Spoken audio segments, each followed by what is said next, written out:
So, I'm here to defend Morbius's post-credit scene.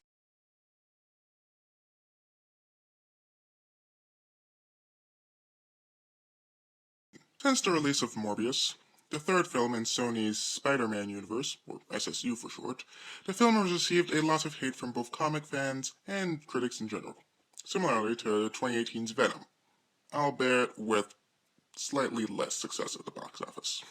However, like Venom, Black Widow, Eternals, and other quote-unquote lesser Marvel films, I believe that there's some worth to them, and that there's a reason behind their inclusion in the filmography of these studios. And this is my segue into why Morbius' post-credit scene hate is misguided, as it actually provides more context to the multiversal future.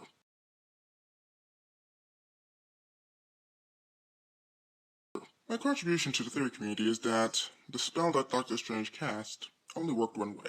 In the film, we see Doctor Strange cast a spell that sends the multiple villains and Spider-Man back to their respective universes. This wraps up the story of the film and provides closure to the multiversal meddling. Or, it would if Doctor Strange wasn't put on trial in front of the Illuminati in Doctor Strange and Multiverse of Madness. So, if Doctor Strange fixed his mistakes and ended a potential tear in the multiverse, then there shouldn't be an issue, right? Unless he didn't. See, in the post-credit scene of Morbius, it is revealed that Adrian Toomes' Vulture is somehow teleported into the Sony Spider-Man universe, and deduces that Spider-Man is responsible. He then proceeds to try and team up with Morbius in an attempt to figure out the situation. This is what got a lot of individuals riled up, as many critics and fans stated that the inclusion of Vulture made no sense. I offer up a counter theory.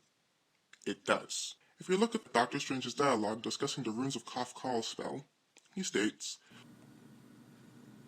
"Little spell that you botched where you wanted everyone to forget that Peter Parker's Spider-Man. It started pulling in everyone who knows Peter Parker's Spider-Man from every universe into this one."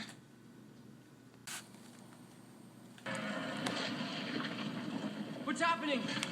They're starting to come through and I can't stop them. There's gotta be something we could do. Can't you just cast the spell again? But the original way, before I screwed it We're up. too late for that. They're here. They're here because of you.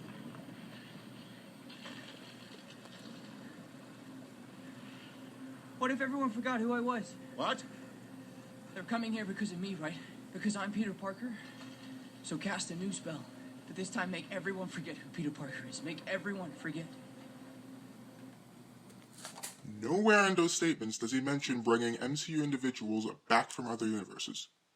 And since these individuals are free to roam the multiverse both ways due to the meddling of Loki and all that stuff going on in the multiversal saga, this means that Vulture's appearance is justifiable. He merely stepped through a multiversal door, which closed behind him once the spell was complete, thus stranding him in a universe with no way home.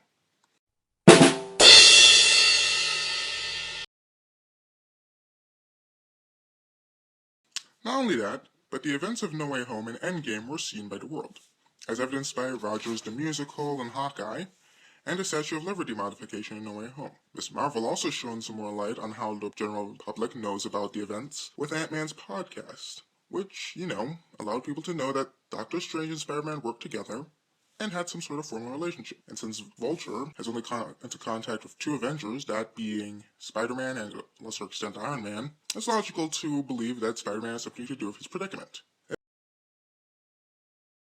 This is why the multiverse is still breaking during the events of Doctor Strange and the Multiverse of Madness, and why Vulture appears in the SSU. Both Marvel and Sony plan to continue their partnership in the future, with 3 more MCU Spider-Man films reportedly in the works. Not to mention that the Spider-Man characters that appear in Spider-Man Homecoming, Far From Home, and No Way Home are still partly owned by Sony. It allows them to take some of these characters and put them into their own respective universe. I believe that with the current story beats of the MCU, Sony is taking a page out of Marvel's book and setting up plans for their potential Sinister Six team while providing more context for the MCU. And that's my 2 cents on the matter. Enjoy your day.